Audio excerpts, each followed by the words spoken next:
പാകിസ്ഥാന്റെ ആക്രമണങ്ങൾക്ക് ശക്തമായ തിരിച്ചടി നൽകുക, അതിർത്തിയിൽ പ്രതിരോധിക്കുക, ആഭ്യന്തര സുരക്ഷ ഉറപ്പാക്കുക, ഇതെല്ലാം ചെയ്യുന്നതിനൊപ്പം തന്നെ ഇന്ത്യ നയതന്ത്ര തലത്തിൽ അന്താരാഷ്ട്ര തലത്തിൽ കൂടി നടപടികൾ ത്വരിതപ്പെടുത്തുകയാണ്. IMFന്റെ യോഗത്തിൽ ഇന്ത്യ ആവശ്യപ്പെടുന്നത് പാകിസ്ഥാനെ കരിമ്പട്ടികയിൽ ഉൾപ്പെടുത്തണം എന്നുള്ളതാണ്.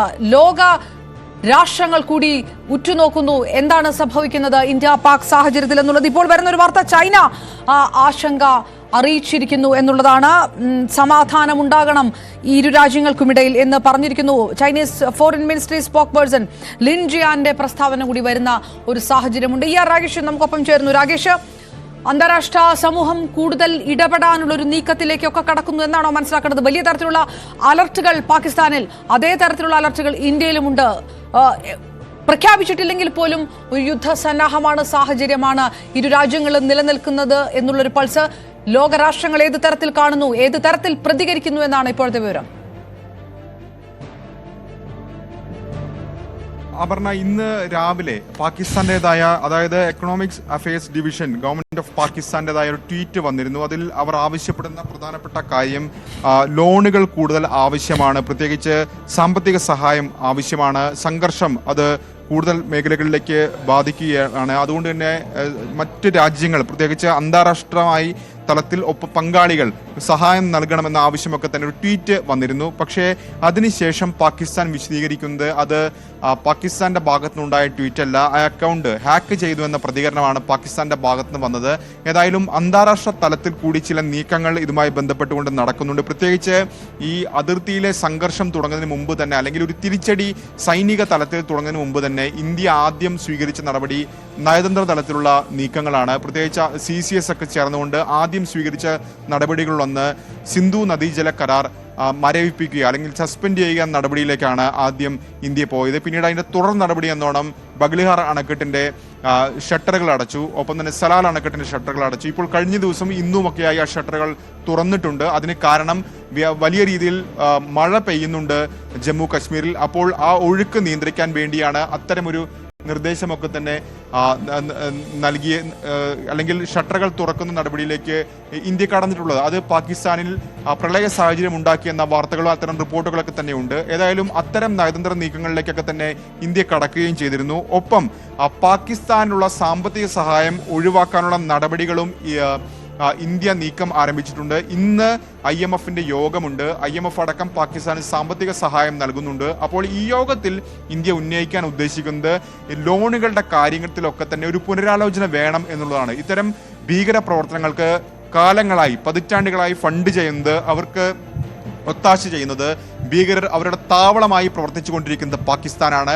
അപ്പോൾ സ്വാഭാവികമായും ഇത്തരം സാമ്പത്തിക സഹായങ്ങൾ IMF അടക്കമുള്ള സംഘടനകൾ, അല്ലെങ്കിൽ വേൾഡ് ബാങ്ക് അടക്കമുള്ളവർ ഇത്തരത്തിൽ സാമ്പത്തിക സഹായം നൽകുന്നത്, വായ്പ നൽകുന്നതൊക്കെ തന്നെ പുനരാലോചിക്കണം എന്നൊരാവശ്യം ഇന്ത്യ മുന്നോട്ട് വെക്കുന്നു എന്നാണ് അറിയുന്നത്. അങ്ങനെ പാകിസ്ഥാനെ സാമ്പത്തികമായും പാകിസ്ഥാന് മേൽ ഉപരോധം കൊണ്ടുവരാനുള്ള നീക്കങ്ങളും ഇന്ത്യയുടെ ഭാഗത്ത് നടക്കുന്നുണ്ട്. അത്തരം നയതന്ത്ര ഇടപെടലുകൾ കൂടി ഈ സംഘർഷങ്ങൾക്കിടയിലും നടക്കുന്നുണ്ട് എന്നുള്ളത് എടുത്തു പറയേണ്ട കാര്യമാണ്. ഏതായാലും UN-ന്റെ ഭാഗത്തുനിന്ന് ഈ ഘട്ടത്തിൽ പ്രതികരണം വന്നിട്ടുണ്ട്. UN പറഞ്ഞിരിക്കുന്നത്, ഒന്ന്, മറ്റൊരു യുദ്ധം താങ്ങാനുള്ള ശേഷി ലോകത്തിനില്ല, അതുകൊണ്ട് തന്നെ അത്തരം നടപടികളിലേക്ക് പോകരുത്, പകരം ചർച്ചകളിലൂടെ ഈ പ്രശ്നങ്ങൾക്ക് പരിഹാരം കാണണം എന്ന പ്രതികരണമാണ് UN-ന്റെ ഭാഗത്തുണ്ടായിട്ടുള്ളത്.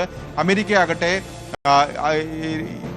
വിഷയത്തിൽ ഇടപെടാനുള്ള തരത്തിലേക്കൊരു പ്രതികരണമാണ് അമേരിക്കയുടെ ഭാഗത്തുനിന്ന് ഉണ്ടായിട്ടുള്ളത് എന്നാണ് ഏറ്റവും പ്രധാനപ്പെട്ട കാര്യം. രാകേഷ് വിവരങ്ങൾ നൽകുന്നത്, അതിലേക്ക് എല്ലാം വരാം. ഓപ്പറേഷൻ സിന്ദൂറിന്റെ ഭാഗമായി പാകിസ്ഥാൻ നടത്താൻ ശ്രമിച്ച ഡ്രോൺ മിസൈൽ ആക്രമണങ്ങൾക്ക് ഇന്ത്യൻ വ്യോമസേന അതിശക്തമായ മറുപടിയാണ് നൽകിയത്. ഇന്ത്യൻ സേനയുടെ S-400 സുദർശൻ ചക്ര വ്യോമ പ്രതിരോധ മിസൈൽ സംവിധാനമാണ് രാജ്യത്തെ നിരവധി സൈനിക കേന്ദ്രങ്ങൾ ലക്ഷ്യമിട്ടെത്തിയ പാക് ആക്രമണങ്ങളെ നിർവീര്യമാക്കിയത്.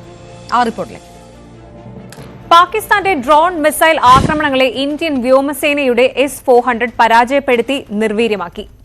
ഇന്ത്യൻ വ്യോമസേനയുടെ S-400 സുദർശൻ ചക്ര വ്യോമ പ്രതിരോധ മിസൈൽ സംവിധാനങ്ങൾ ഇന്ത്യ ലക്ഷ്യമാക്കി വന്ന പാക് ഡ്രോണുകളും മിസൈലുകളും മറ്റും വെടിവെച്ചു വീഴ്ത്തി.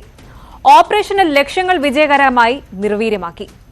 മെയ് 7-8 തീയതികളുടെ ഇടയിലുള്ള രാത്രിയിൽ അവന്തിപുര, ശ്രീനഗർ, ജമ്മു, പത്താൻകോട്ട്, അമൃത്സർ, കപൂർത്തല, ജലന്ധർ, ലുധിയാന, ആദംപൂർ, ഭട്ടിൻഡ, ഛത്തീസ്ഗഡ്, നൽ, ഫലോഡി, ഉത്തരലൈ, ഭുജ് എന്നിവയുൾപ്പെടെ വടക്കൻ പടിഞ്ഞാറൻ ഇന്ത്യയിലെ നിരവധി സൈനിക ലക്ഷ്യങ്ങൾ ഡ്രോണുകളും മിസൈലുകളും ഉപയോഗിച്ച് ആക്രമിക്കാൻ പാകിസ്ഥാൻ ശ്രമിച്ചു.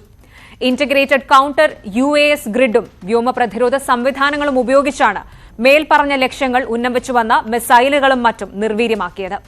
നിരവധി സ്ഥലങ്ങളിൽ നിന്ന് ഈ ആക്രമണങ്ങളുടെ അവശിഷ്ടങ്ങൾ ഇപ്പോൾ കണ്ടെടുത്തു വരികയാണ്. വ്യോമസേനയുടെ S-400 സുദർശൻ ചക്ര പാകിസ്ഥാന്റെ എസ്കലേറ്ററി ശ്രമം പരാജയപ്പെടുത്തിയ മിസൈൽ കവചം. പുരാണത്തിലെ സുദർശൻ ചക്രത്തിന്റെ പേരിലുള്ള സുദർശൻ എന്നറിയപ്പെടുന്ന S-400 ലോകത്തിലെ തന്നെ ഏറ്റവും നൂതനമായ ദീർഘദൂര വ്യോമ പ്രതിരോധ മിസൈൽ സംവിധാനങ്ങളിലൊന്നാണ്.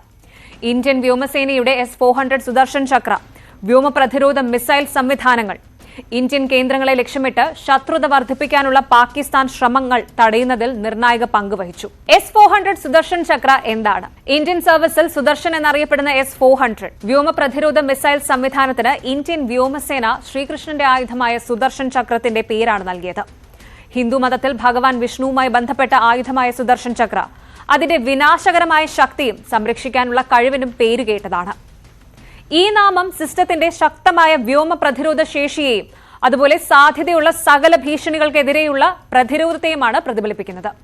ഇന്ത്യയുടെ വ്യോമാതിർത്തിയെ പ്രതിരോധിക്കുന്നതിൽ സിസ്റ്റത്തിന്റെ പങ്കിനെ പ്രതീകപ്പെടുത്തുന്നതിനും അതിന്റെ കഴിവുകളെ പ്രതിഫലിപ്പിക്കുന്നതിനുമായാണ് S-400 സിസ്റ്റത്തിന് സുദർശൻ എന്ന് പേരിടാൻ വ്യോമസേന തീരുമാനിച്ചത്. വ്യോമസേനയുടെ കമാൻഡ് ആൻഡ് കൺട്രോൾ നെറ്റ്വർക്കുമായി സംയോജിപ്പിച്ചിരിക്കുന്ന ഓരോ S-400 സ്ക്വാഡ്രോണിലും 2 ബാറ്ററികൾ ഉൾപ്പെടുന്നു. ഓരോന്നിലും 6 ലോഞ്ചറുകൾ, ന്യൂതന റഡാർ, ഒരു ബാറ്ററിയിൽ 128 മിസൈലുകൾ വരെ പിന്തുണയ്ക്കുന്ന ഒരു നിയന്ത്രണ കേന്ദ്രം എന്നിവ സജ്ജീകരിച്ചിരിക്കുന്നു. വിമാനങ്ങൾ, ഡ്രോണുകൾ, ക്രൂയിസ് മിസൈലുകൾ, ബാലിസ്റ്റിക് മിസൈലുകൾ എന്നിവയുൾപ്പെടെയുള്ള വിവിധ വ്യോമ ലക്ഷ്യങ്ങളെ തടസ്സപ്പെടുത്താനും നശിപ്പിക്കാനുമുള്ള കഴിവിന് പേരുകേട്ടതാണ് സുദർശൻ. ഒരേ സമയം ഒന്നിലധികം ലക്ഷ്യങ്ങളെ ആക്രമിക്കാനും വിവിധ വ്യോമ ഭീഷണികളെ നശിപ്പിക്കാനും കഴിവുള്ള ഒരു ദീർഘദൂര ഉപരിതല വിമാന മിസൈൽ സംവിധാനമാണ് S-400. S-400ന് 400 കിലോമീറ്റർ വരെ ദൂരപരിധിയുണ്ട്. ഒരേ സമയം 36 ലക്ഷ്യങ്ങളെ വരെ ആക്രമിക്കാൻ കഴിയും. S-400 സുദർശന് 400 കിലോമീറ്റർ വരെ ദൂരത്തിൽ നിന്ന് സ്റ്റെൽത്ത് എയർക്രാഫ്റ്റുകൾ, ഫൈറ്റർ ജെറ്റുകൾ, ഡ്രോണുകൾ, ക്രൂയിസ് അല്ലെങ്കിൽ ബാലിസ്റ്റിക് മിസൈലുകൾ എന്നിവയുൾപ്പെടെയുള്ള വിവിധ തരം വ്യോമ ഭീഷണികൾ കണ്ടെത്താനും ട്രാക്ക് ചെയ്യാനും നേരിടാനും കഴിയും. റഷ്യയിൽ നിന്ന് ഇന്ത്യ S-400 ട്രയംഫ് എന്ന പേരിൽ 5 സ്ക്വാഡ്രോണുകൾ വാങ്ങിയിട്ടുണ്ട്. ശേഷമാണ് S-400 സുദർശൻ എന്ന പേര് മാറ്റുന്നത്. 3 എണ്ണം ഇതിനകം തന്നെ പ്രവർത്തനക്ഷമമാണ്. 2026ഓടെ 2 എണ്ണം കൂടി പ്രതീക്ഷിക്കുന്നു. 5 S-400 സ്ക്വാഡ്രോണുകൾക്കുള്ള 35,000 കോടി രൂപയുടെ കരാർ 2018ലാണ് ഒപ്പുവെച്ചത്.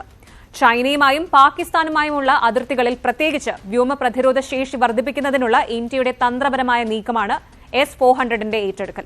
S-400 സുദർശൻ ചക്രത്തിന്റെ വിജയകരമായ വിന്യാസം ഇന്ത്യയുടെ വ്യോമ പ്രതിരോധ കവചത്തെ ഗണ്യമായി ശക്തിപ്പെടുത്തിയിട്ടുണ്ട്. പരമ്പരാഗതവും അസമവുമായ വ്യോമ ഭീഷണികൾക്കെതിരെ വിശ്വസനീയമായ പ്രതിരോധം നൽകിയിട്ടുണ്ട്. അതിന്റെ സാന്നിധ്യം ഉടനടിയുള്ള വ്യാപന ശ്രമങ്ങളെ പരാജയപ്പെടുത്തുക മാത്രമല്ല, മേഖലയിലെ തന്ത്രപരമായ കണക്കുകൂട്ടലുകൾ പോലും പൊളിച്ചടുക്കി.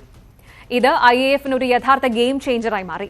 S-400ന്റെ ട്രാക്കിംഗും ഇടപെടലും ഒഴിവാക്കാൻ ആശങ്കാകുലരായ പാക് തങ്ങളുടെ F-16 ഫൈറ്റേഴ്സ് പോലും വിദൂര താവളങ്ങളിലേക്ക് മാറ്റിയെന്ന് റിപ്പോർട്ടുണ്ട്.